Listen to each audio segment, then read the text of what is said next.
Hi everyone, in this video I will be showing you how to turn off suggested posts on Instagram. Well, the first thing to do is to make sure that you're logged into your Instagram account. Okay, launch your Instagram application. Now here, if you're going to scroll down, probably you can see some suggested posts. So you just have to scroll down and I'm gonna let you see an example. Okay, just scroll down and then let's see a suggested post here. Okay, so for example, this one here, okay, suggested for you.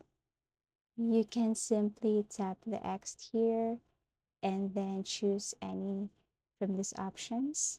Okay, you can say don't suggest post from this person, something like that. Also, you can tap the three dots. Let's just say for this one, tap the three dots here and then click not interested.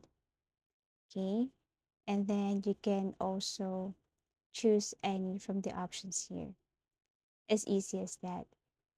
In that way you can turn off suggested posts on Instagram, and this post you will not see it anymore.